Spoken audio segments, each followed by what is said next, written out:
अऊज़ु बिल्लाहि मिनश शैतानिर रजीम बिस्मिल्लाहिर रहमानिर रहीम अलिफ लाम मीम ज़ालिकल किताबु ला रैब फ़ीह हुदल लिल मुत्तक़ीन रब्बि इश्रह ली सदरी वयस्सिर ली अमरी वहलुल उक़दतम मिन लिसानी यफ़क़हू क़ौली रब्बि यस्सिर वला तुअस्सिर वतम्मिम बिल खैर व बिका नस्तईन या फ़त्ताह या फ़त्ताह या फ़त्ताह रब्बि ज़िदनी इल्मा।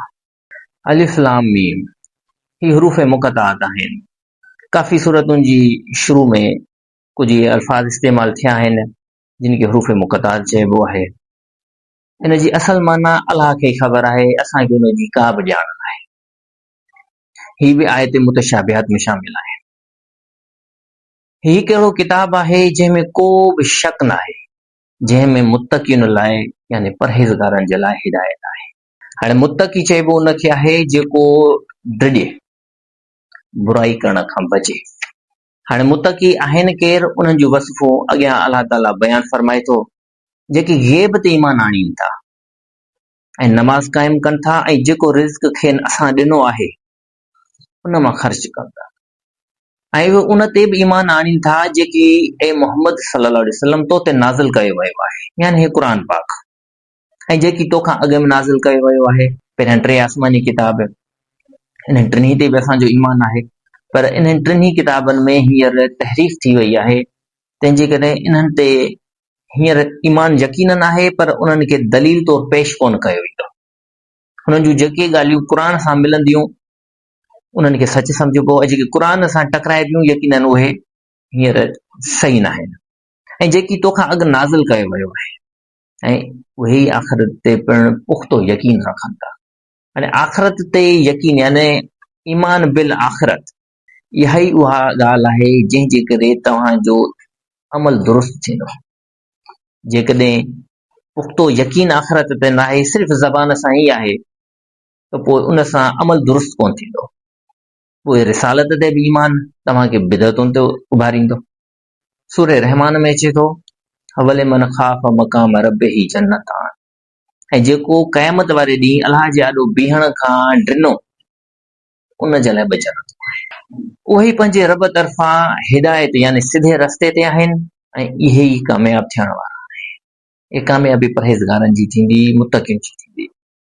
बेशक जिन इनकार कयो, हाणे उन जे बरअक्स उबतड़ अचनि पिया। बेशक जिन कुफ़र कयो, जिन लाइ तुंहिंजो डिॼारण या न डिॼारण ॿई बराबरि आहे, यानी हिकु जहिड़ो आहे। इहे हरगिज़ ईमान न आणींदा। अलाह उन्हनि जी दिलियुनि ऐं कननि ते मोहर हणी छॾी आहे ऐं संदनि अखियुनि ते पर्दो पयल आहे ऐं उन्हनि लाइ तमामु वॾो अज़ाब आहे। दिलियुनि ते कॾहिं बि मोहर शुरूआत में न लॻंदी आहे। पहिरीं तव्हां ते हिदायत वाज़िह थींदी, हक़ जी दावत तव्हां ते ईंदी, पोइ जेकॾहिं तव्हां उनखे क़बूल कंदो त तव्हां कामयाबी हासिल कंदा, जीअं मथी आयत में अची वियो।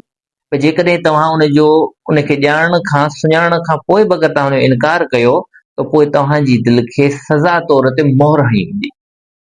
हाणे दावत तव्हां ते ईंदी, तव्हांखे असर कोन कंदी,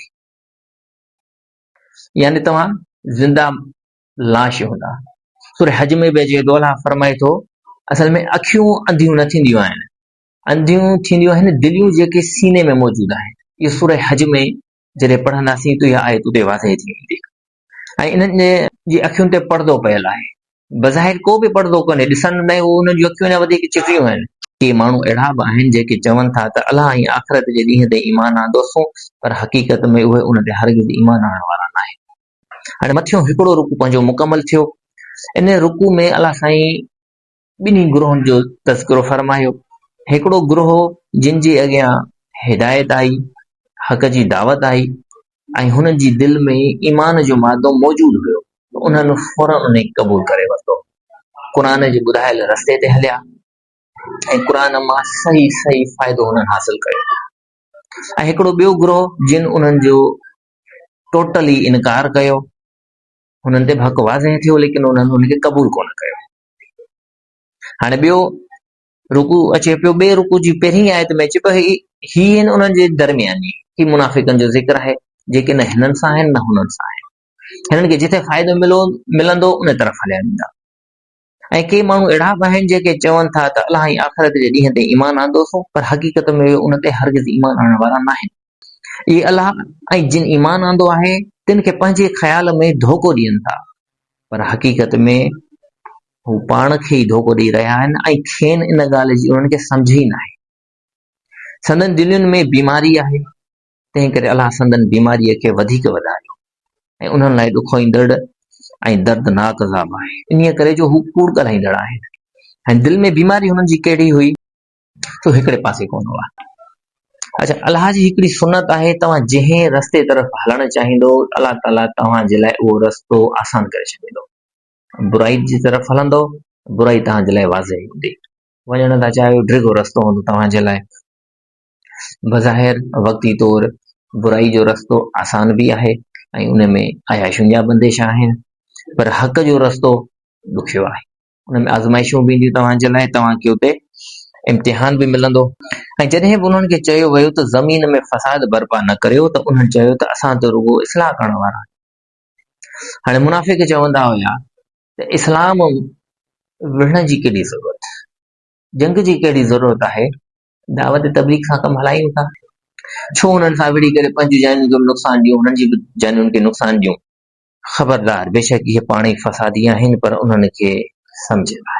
ऐं जॾहिं खेनि चयो वियो त अमीं बि उन तरह ईमान आणियो जीअं ॿियनि माण्हुनि ईमान आंदो आहे। कंहिं साहबा, जे साहबा ईमान आंदो आहे, तव्हां बि ईअं ईमान आणियो।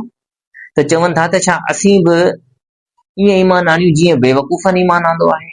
हाणे हू बेवकूफ़ इन जे लाइ पिया चवनि छो त साहबा पंहिंजो सभु कुझु अलाह ऐं अलाह जे रसूल जे रस्ते में कुर्बान करे छॾियो। क़ुर ऐं नबी करीम सल्लल्लाहु अलैहि वसल्लम जो जेको हुकुम हुयो, हुननि बग़ैर सोचे सम्झे लबैक चयो, जानियूं कुर्बान कयूं, मालो जान सभु कुझु हुननि कुर्बान करे छॾियो। हज़रत अबू बकर सिद्दीक़ रज़ियल्लाहु ताला अन्हु पंहिंजो घर में जेको कुझु मौजूदु हो सभु कुझु कुर्बान करे छॾियो, पंहिंजो मालो दौलत ग़ुलामनि खे आज़ाद करण में ख़र्च करे छॾी। मुनाफ़िक़ चवनि पिया त हिननि को बि फ़ाइदो हासिल न कयो। माण्हू ठीकु आहे, इस्लाम जे रस्ते ते बि हले, लेकिन पंहिंजे लाइ फ़ाइदे नुक़सान जो त को सोचे, को बि फ़ाइदो सोचनि ई कोन था। बसि हुकुम आयो उन ते लबैक था चवनि। तंहिंजे करे इहे बेवकूफ़ आहिनि, असां इन्हनि वांगुरु ईमान न आणींदासीं। अलाह तो फरमाए, ख़बरदार, हक़ीक़त में इहे पाण ई बेवकूफ़ आहिनि, मगर ॼाणनि नथा। दुनिया जी ज़िंदगी केतिरी रही, 40, 50, 60, 70 साल। जाम तिरमज़ी जी हदीस में अचे थो त मुंहिंजी उमत जी एवरेज ज़िंदगी 60 खां 70 साल आहे। ऐं सही बुखारी जी हदीस में आहे, मुंहिंजी उमत जी ज़िंदगी असर ऐं मग़रिब जे वक़्त जे दरमियान वारे हिसे जो आहे। हाणे केतिरो आहे असर ऐं मग़रिब? मुश्किल सां 1.5-2 कलाक बीहे थो, या उन खां थोरो घटि वधि आहे। त हाणे साहबनि पंहिंजी ज़िंदगी जेका थोरी ई आहे दुनिया जे हिसाब सां, उहा हिते खबाई अलाह जी राह में, ऐं हुननि हासिल कई जन्नत फिरदौस। ऐं मुनाफ़िक़नि बदबख़्तनि हीअ ज़िंदगी पंहिंजे हिसाब सां त वॾो फ़ाइदो हुननि हासिल कयो, त सोचे सम्झी हुननि क़दम खयो, हेॾां बि फ़ाइदो हासिल कयूं त पंहिंजे ॿिए तरफ़ां बि फ़ाइदे जी कोशिश कयूं। हिननि खे हमेशह जी ज़िंदगी जी कामयाबी नसीब थी, ये हमेशह जी ज़िंदगी नुक़सान में। बल्कि ख़ुदि क़ुर में ई अचे थो, मुनाफ़िक़ जहन्नम जे आख़िरी दरे में आहे। ऐं जॾहिं इहे मोमिननि सां मिलनि था त चवनि था असां ईमान आंदो आहे, पर जॾहिं पंहिंजे शैताननि सां अकेलाई में मिलंदा आहिनि त खेनि चवंदा आहिनि त असीं त अव्हां सां गॾु आहियूं, असां त अहिड़े ईमान सां रुॻो मज़ाक करे रहिया आहियूं। शैताननि मां हिते मुराद इन्हनि जा आलिम आहिनि, यहूदियुनि जा आलिम, या वरी इन्हनि जो मुनाफ़िक़नि जो सरदार अब्दुल्लाह इब्न उबई। जॾहिं अब्दुल्लाह इब्न उबई हिन जो मुनाफ़िक़नि जो सरदार ॼण खे चवंदो हो, यार मालूम ईअं थो थिए तव्हां त ॼण सच में मुस्लमान थी विया, त पोइ हुननि खे तसलीअ तौरु ॿिया मुनाफ़िक़ चवंदा हुया त असां आहियूं तव्हां सां ई गॾु, हुननि सां असां सिर्फ़ु मज़ाक करे रहिया आहियूं। जॾहिं हुननि सां गॾु आहियूं त हू इहे सम्झनि था त असां वाक़ई ईमान वारा आहियूं, पर हक़ीक़त में असां ईमान वारा न आहियूं, हुननि सां वरी मज़ाक करे रहिया आहियूं। अलाह फरमाए थो अॻियां आयत में, हक़ीक़त में अलाह मथां मज़ाक करे रहियो आहे ऐं खेनि संदन सरकशीअ में धर ॾेई रहियो आहे, त भली अंधनि वांगुरु हैरान ऐं परेशान भटकंदा। हाणे अलाह हिननि सां कीअं थो मज़ाक करे? अलाह हुननि जी फौरन पकड़ नथो करे, हुनखे छॾे ॾिनो अथई। जंहिं रस्ते ते हलनि था आहियूं सम्झनि था त इन रस्ते ते असांजी पकड़ नथी थिए त असां सही आहियूं, फौरन अलाह पकड़ियो त पोइ सुधरी वञनि। अलाह हुनखे डर ॾिनी आहे। जीअं पोयां ई अर्ज़ु कयोसीं त अलाह साईं जी सुनत आहे त तव्हांखे फौरन कोन पकड़ींदो, तव्हांखे छॾे ॾींदो, तव्हां पंहिंजो अमल कंदा रहो। पकड़ तॾहिं थींदी जॾहिं तव्हांखे मौत ईंदो। मौत आयो त हाणे पोइ का बि मोहलत तव्हांजे लाइ कोन्हे, तौबा जी कंहिं शइ जी कान्हे का। ही अंधनि वांगुरु हैरान परेशान भटकंदा था वञनि, का मंज़िल हिननि जी कान्हे का। ही उहे माण्हू आहिनि जिन हिदायत जे बदिले में गुमराही ख़रीद कई। पोइ संदन इहो वापारु गैर फ़ाइदेमंद रहियो ऐं न वरी उहे हिदायत वारा ई थिया। हाणे इंसान जे पंहिंजे हथ में आहे, हिदायत ख़रीद करे या गुमराही ख़रीद करे। जेको हिदायत जो रस्तो वठी हलंदो यकीनन कामयाबी जो रस्तो आहे, ऐं जे गुमराही वारो वतई त गुमराही वारो रस्तो आख़िर में पहुचाईंदो तव्हांखे जहन्नम में। अस्तग़फिरुल्लाह। इन्हनि मुनाफ़िक़नि जो मिसाल उन माण्हू वांगुरु आहे जंहिं बाहि बारी, यानी हर तरफ़ अंधेरो अंधेरो, का रोशनी कोन हुई। ईअं अंदाज़ो वठो सही राति जी गहरी ऊंदाही आहे, थोड़ी जिते बाहि ॿरी त थोड़ी रोशनी थी त हाणे उन में हलण लॻा। जॾहिं उन में हलिया, जॾहिं उन जी रोशनी संदसि आस पास खे मुनवर कयो ऐं उन चौधारी पखेड़जी वई त उन्हनि ईमान आंदो। पर मुनाफ़िक़ीअ जे करे अलाह संदन नूर खे ई खसे वरितो ऐं खेनि ऊंदाहियुनि में भटकंदड़ छॾे ॾिनई जो कुझु ॾिसी नथे सघे। यानी नबी अकरम सल्लल्लाहु अलैहि वसल्लम जे अचण खां पहिरीं गुमराही हुई, ऊंदाहियूं हुयूं। हर को पंहिंजे हिसाब सां जीअं वणे पियो ज़िंदगी गुज़ारे पियो। उन्हनि वटि को बि तौर तरीक़ो कोन हुयो।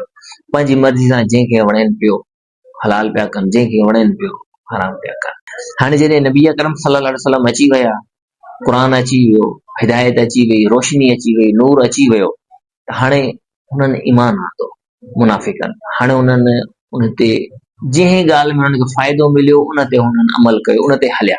हाणे जिथे वरी हुननि खे ॻाल्हि न वणी त हुननि उन जो इनकार कयो।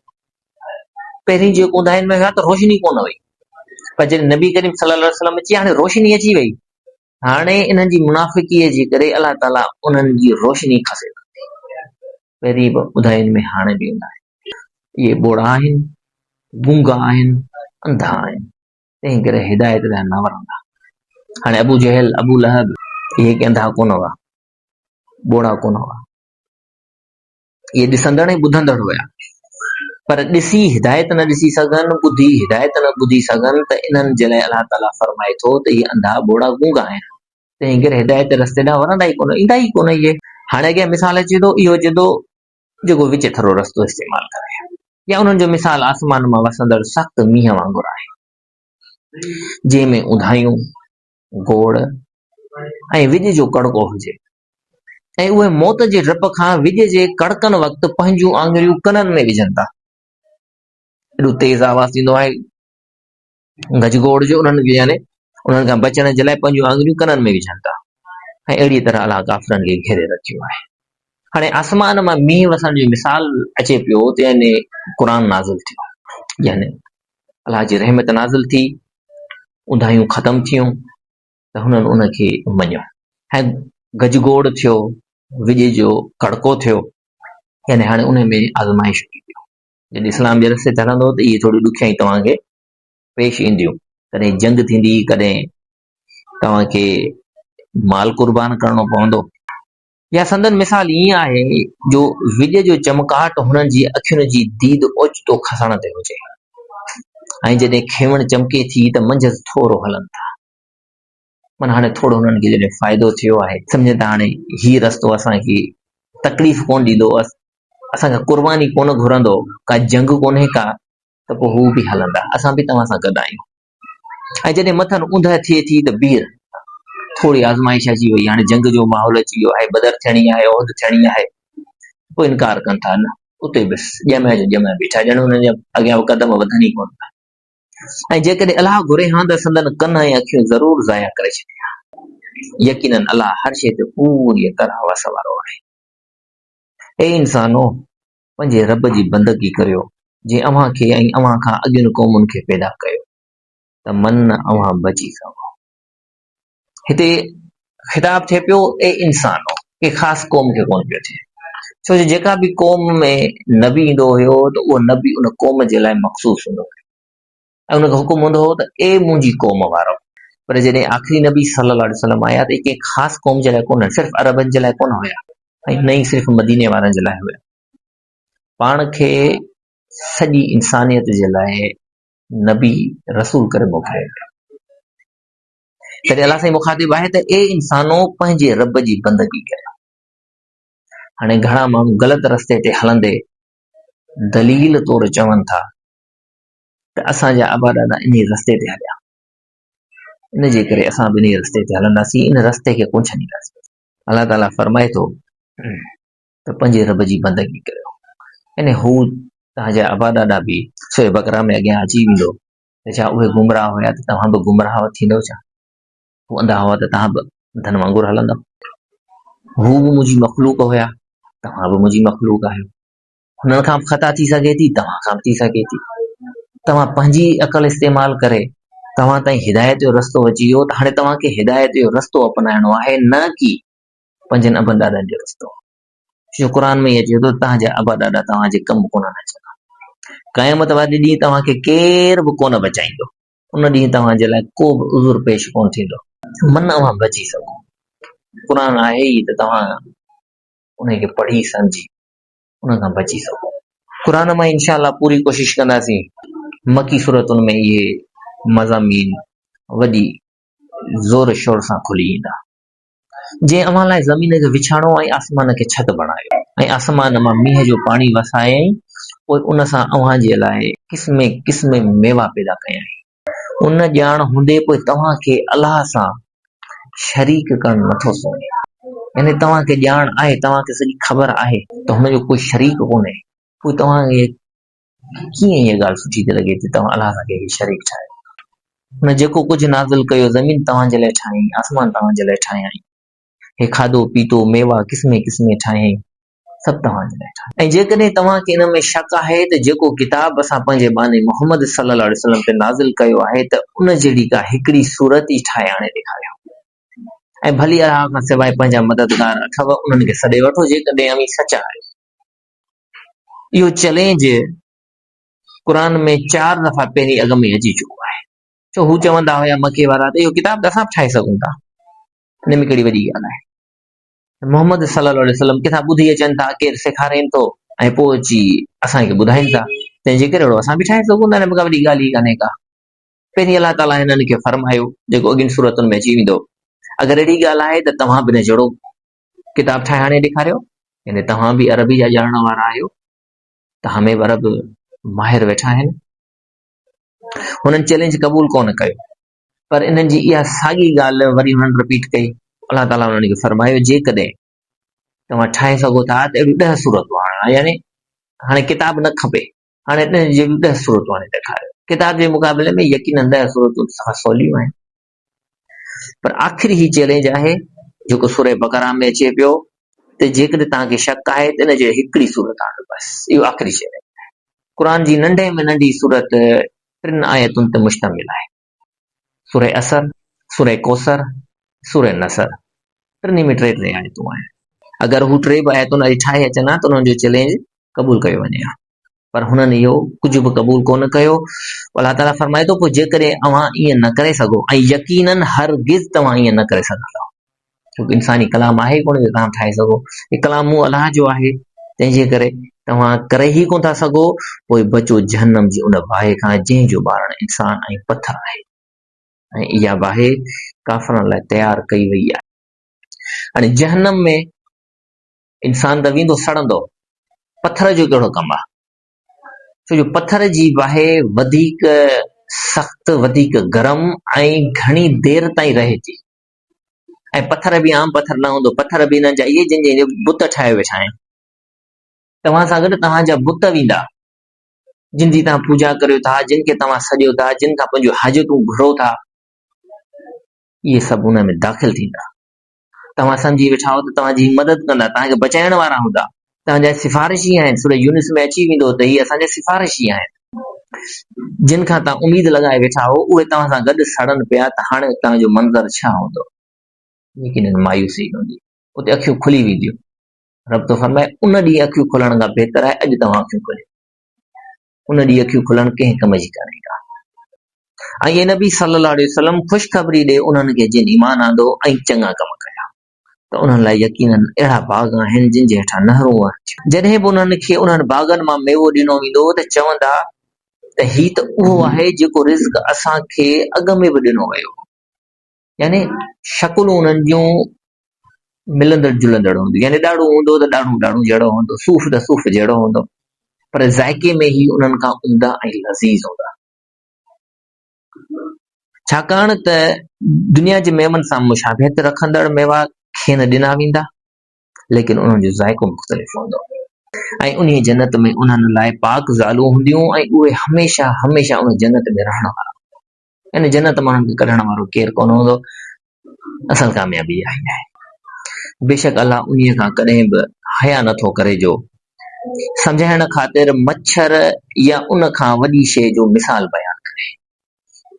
कंहिंखे जॾहिं का शइ सम्झाइण ईंदी आहे उनखे कॾहिं नंढी शइ सां मिसाल ॾिबो, कॾहिं उनखे वॾी शइ सां मिसाल ॾिबो। पोइ जिन ईमान आंदो से ॼाणनि था त बेशक इहो सचपुच संदन रब वटां आयल आहे, ऐं जिन इनकार कयो से चवनि था त भला हिननि मिसाल ॾियण मां अलाह जो कहिड़ो मक़सदु आहे। वो पिया चवनि त अगरि हीअ किताब वाकई अलाह जे तरफ़ां आहे त पोइ अलाह हेॾी वॾी हस्ती थी करे मच्छर जो मिसाल छो पियो ॾिए, मख जो मिसाल छो पियो ॾिए, एॾे वॾे कलाम में मिसाल त नथा छाइनि। अलाह फरमाए थो अहिड़ीअ तरह अलाह इन मिसाल सां केतिरनि खे गुमराह करे थो ऐं केतिरनि खे हिदायत नसीब करे थो। ऐं अलाह इन्हनि मिसालनि सां सवाइ नाफ़रमाननि जे ॿिए कंहिंखे गुमराह नथो करे। अॼु असां सिर्फ़ु हिकिड़े मच्छर खे ई वठी वठूं, मच्छर ई केॾो वॾो ख़तरनाक साबित थियो आहे। अॼु जे दौर में मलेरिया ऐं डेंगी खे तव्हां खणो, सिर्फ़ु मच्छर जे करे दुनिया में केॾो वॾो कारोबार हले पियो, फैक्ट्रियूं ठहियूं पियूं हिन दवाउनि जे लाइ, लेबोरेटरियुनि जिते टेस्टूं थियनि पियूं, मरीज़नि जा इलाज थियनि पिया। सिर्फ़ु मच्छर जो इलाज, मच्छर मां थींदड़ बीमारी जो इलाज न थिए त 6 फुट वारो इंसान बि ॾींहनि में मरी सघे थो। मख जा बि घणा ई कम आहिनि, मखियूं बि घणियूं बीमारियूं फैलाइण में उनजो हथ आहे। इन मां मालूम थियो त हिदायत ऐं ज़लालत ॿई इंसान जे पंहिंजे हथ में आहे, जिथे वणेसि उन तरफ़ इंसान हले। तव्हां अगरि सचा आहियो, हिदायत जी तलब आहे तव्हांजी दिलि में, तव्हांजी दिलि ज़िंदा आहे, एहसास बाक़ी आहे, तव्हां मच्छर ऐं मख जे मिसाल मां बि तव्हां हिदायत हासिल करे सघो था। ऐं जेकॾहिं तव्हांजी दिलि सफ़ा हिकु मुर्दा थी चुकी आहे, पोइ तव्हांजे आॾो क़ुर पेश कयो वञे, हदीस पेश कई वञे त बि तव्हां ते को असरु कोन थींदो। ऐं नाफ़रमान उहे आहिनि जेकी अलाह सां पको वाइदो करण खां पोइ उन वाइदे खे टोड़ीनि था ऐं उन्हनि रिश्तनि खे छिननि था जिन जे ॻंढण जो हुकुम अलाह ॾिनो आहे, ऐं ज़मीन में फसाद बर्पा कनि था। हक़ीक़त में इहे ई माण्हू नुक़सान पाइण वारा आहिनि। ऐं सभ खां वॾो वाइदो असां कहिड़ो कयो आहे अलाह सां? आलम अरवाह। अलाह ताला असां सभिनी जी रूह खे उते पैदा फरमायो ऐं सभिनी खां पुछियाईं त तव्हां कंहिंजी इबादत कंदव। सभिनी उते वाइदो कयो त अलाह साईं तुंहिंजी, जेको चवंदे असां मञंदासीं। इहो असांजो वाइदो थियल आहे अलाह सां। हिते अचण खां पोइ असां हुनजो, असांजी अक्सरियत हुनजो इनकार करे चुकी आहे। ॿियो अचे थो रिश्ता नाता टोड़ण जे लाइ। हदीस में अचे थो, सही बुखारी जी हदीस आहे, रसूलुल्लाह सल्लल्लाहु अलैहि वसल्लम फरमायो त जेको शख़्स पंहिंजी रोज़ी में कुशादगी ऐं पंहिंजी उमिरि में ज़्यादती चाहे थो, उमिरि वधाइण चाहे थो, उमिरि में इज़ाफ़ो चाहे थो, त उनखे खपे त सिला रहमी करे, रिश्तेदारी निभाए। अवां इन हूंदे बि कहिड़ी तरह अलाह जो इनकार कयो था जो अवां बेजान हुआ, पोइ हुन अवां खे जान बख़्शी, वरी उहो ई अलाह अवां खे मारींदो ऐं अवां खे ॿीहर जीआरींदो, पोइ अहिड़ी तरह अवां उन ॾांहुं वरी मोटाया। आलम अरवाह में अचे पियो त अलाह असांखे पैदा फरमायो, इहो पहिरीं असांजो ज़िंदा थियणो हुयो आलम अरवाह में। पोइ असांखे सुम्हारे छॾी, सुम्ही वियासीं। सुम्हण यानी निंड बि मौत जो मिसल आहे। त क़ुर में बि अचे थो, अलाह फरमाए थो त निंड जी हालत में असां तव्हांजी रूह कब्ज़ कंदा आहियूं, ऐं निंड में तव्हां मौत में हलिया वेंदा हो। पोइ असांखे वरी असांजी माइरुनि जे पेट मां ज़िंदा कयईं, ॿार करे असांखे पैदा कयईं। इहा असांजी ॿीहर पैदाइश थी, ॿीहर मौत असांजो थींदो। हाणे जेको असां मरंदासीं वरी असांखे उथारींदो। फरमाए थो त तव्हांखे सॼी ख़बर बि आहे, तव्हां मूंसां वाइदो करे आया हो, त पोइ तव्हां उनजो इनकार आख़िर कीअं त करे सघो था। उहो ई त आहे जंहिं जेकी कुझु ज़मीन में आहे सो सभु अव्हां लाइ खलबियो, साॻे ई वक़्तु आसमान ॾांहुं पिणु मुतवजा थियो। पोइ उन्हनि खे 7 आसमान बणाया आहिनि ऐं बेशक हू हर शइ खे ख़ूब ॼाणे थो। हिन आयत में अलाह फरमाए थो मूं जेको बि कुझु ख़लक़ियो आहे तव्हां लाइ ख़लक़ियो आहे। छो जो हाणे अॻियां मज़मून ईंदो पंहिंजो ख़िलाफ़त जे लाइ। ज़मीन में जेको बि कुझु आहे उहो असांजे लाइ आहे। ख़लीफ़ो याने अलाह जे हुकुम मुताबिक़ फ़ैसिलो करण वारो, पंहिंजो हुकुम हलाइण वारो न। अॻियां आदम ऐं इब्लीस जो वाक़ियो अचे पियो। नुज़ूल जे हिसाब सां ही आख़िरी हिते नाज़िल थियो आहे, पर इन खां पहिरीं 6 दफ़ा यानी टोटल 7 दफ़ा इहो वाक़ियो बयान थियो आहे क़ुर में। 6 दफ़ा मकी सूरत में आहे, 1 दफ़ो मदनी सूरत में आहे। मदनी सूरत में ही आख़िरी आहे। मकी सूरत में सूरह इराक़ में अची चुको, सूरह हिजर में आयो, सूरह कहफ, सूरह बनी इसराइल, सूरह तौहा ऐं सूरह साद में 6 दफ़ा मकी सूरत, 1 दफ़ो मदनी। ऐं जॾहिं तुंहिंजे रब मलाइकनि खे चयो त आउं ज़मीन में हिकु ख़लीफ़ो मुक़ररु करण वारो आहियां, ख़लीफ़ो यानी मुंहिंजो नाइब हूंदो, त मलाइकनि चयो छा मंझंदि अहिड़े इंसान खे तो पैदा करीं जेको मंझंदि फ़साद मचाईंदो ऐं नाहक रत वहाईंदो, ऐं असीं त सिर्फ़ तुंहिंजी हमद ऐं सना सां तुंहिंजी तस्बीह ऐं तुंहिंजी पाकाई बयान करे रहिया आहियूं। अलाह ताला फरमायो त जेकी मां ॼाणां थो सो तव्हां नथा ॼाणो। ऐं अलाह ताला आदम खे सभिनी शयुनि जा नाला सेखारिया। पोइ उन शयुनि खे फ़रिश्तनि जे आॾो कयाईं ऐं खेनि चयईं त मूंखे इन्हनि जा नाला ॿुधायो जेकॾहिं अमीं सचा आहे। मलाइकनि अर्ज़ु कयो त ए अल्लाह, नुक़्स ऐं ऐब खां पाक त सिर्फ़ तुंहिंजी ज़ात आहे। असां त फ़क़ति एतिरी ॼाण रखूं था जेतिरी तो असांखे अता फरमाई आहे। सच त तूं ई सभु कुझु ॼाणंदड़, दाना ऐं हिकमत जो मालिक आहीं। अलाह ताला आदम खे फरमायो त ए आदम, हिननि खे यानी फ़रिश्तनि खे हिननि शयुनि जा नाला ॿुधाए। पोइ जॾहिं आदम हुननि मलाइकनि खे उन्हनि शयुनि जा नाला ॿुधाया त अलाह ताला चयो छा मूं अव्हांखे न चयो हो त आउं ई आसमाननि ऐं ज़मीन जूं ॿुझूं हक़ीक़तूं ॼाणंदड़ आहियां, ऐं इहो बि ॼाणा थो जेकी अव्हां ज़ाहिर करियो था ऐं जेकी कुझु अव्हां लिकायो था। ऐं जॾहिं असां मलाइकनि खे हुकुम ॾिनो त आदम खे सजदो करियो त सभिनी मलाइकनि सजदो कयो मगर इब्लीस इनकार कयो ऐं हुन तकबुर कयो ऐं काफ़रनि मां थी वियो। ऐं असां आदम खे चयो त ए आदम, तूं ऐं तुंहिंजी ज़ाल जन्नत में रहो ऐं तव्हां ॿई उन मां जिथां घुरो खूब खाईंदा रहो, मगर हिन वण जे वेझो न वञो, न तव्हां ॿई ज़ालिमनि मां थी पवंदव। पोइ शैतान उन्हनि खे उन खां भुलाए बि थो ऐं जंहिं नेमत में हुआ उन मां खेनि कढायाईं ऐं पोइ असां हुकुम ॾिनो त अव्हां सभु हितां लही हेठि वञो। अव्हां हिकु ॿिए जा दुश्मन आहियो ऐं हाणे अव्हांखे ख़ासि वक़्त ताईं ज़मीन में रहणो आहे ऐं उते ई अव्हांजे गुज़र सफ़र जो सामान आहे। हाणे शैतान कीअं भुलायो, हिते इहो कोन पियो अचे। इहो सूरह इराक़ में ऐं सूरह कहफ में खुली हिन जो ज़िक्र मौजूदु आहे। अलाह फरमाए थो त शैतान हुननि खे वसवसो विधो, हुननि खे इहो चयाईं त तव्हां हिन मां खाईंदो त तव्हां या त फ़रिश्ता थी वेंदव या वरी तव्हांखे हमेशह जी ज़िंदगी मिली वेंदी। शैतान इन तरीक़े सां वसवसा विझी ऐं हुननि ॿिन्ही खे भुलाए विधो। पोइ आदम पंहिंजे रब खां के कलमा सिखिया त अलाह संदसि तौबा क़बूल कई। बेशक उहो ई तौबा क़बूल कंदड़ ऐं निहायत नेम करण वारो आहे। छो त हज़रत आदम अलैहिस्सलाम दिल ई दिल में पशेमान थियो, पर हज़रत आदम अलैहिस्सलाम वटि उहे अल्फाज़ मौजूदु कोन हुया त मां कहिड़नि अल्फाज़नि सां तौबा करियां। शैतान जे दिल में का बि पशेमानी कोन हुई। उहो शुरू खां ई तकबर में, बड़ाई में, गुरूर में रहियो। हिते ख़ता हज़रत आदम अलैहिस्सलाम खां बि थी ऐं ख़ता इब्लीस खां बि थी, लेकिन हज़रत आदम अलैहिस्सलाम पशेमान थियो, इब्लीस पशेमान बि कोन थियो। जॾहिं हज़रत आदम अलैहिस्सलाम पशेमान थियो त अलाह ताला ख़ुदि अल्फाज़ हज़रत आदम अलैहिस्सलाम खे सेखारिया जेके सूरह एराफ़ में अचनि था। रब्बना ज़लमना अनफुसना व इल्लम तग़फिर लना व तरहमना लनकुनन्ना मिनल ख़ासिरीन। ये तमामु प्यारी दुआ आहे, सूरह एराफ़ में इहा मौजूदु आहे। ऐं इन तरह सां अलाह उन्हनि ॿिन्ही जी तौबा क़बूल कई, हज़रत आदम अलैहिस्सलाम ऐं उनजी घरवारी हज़रत हवा जी। ॾिसो, तौबा बंदो करे थो पर ख़ुशी अलाह खे थिए थी। हदीस मौजूदु आहे सही बुखारी में, नबी अकरम सल्लल्लाहु अलैहि वसल्लम फरमाइनि था जॾहिं बंदो तौबा करे थो अलाह खे तमामु घणी ख़ुशी थी।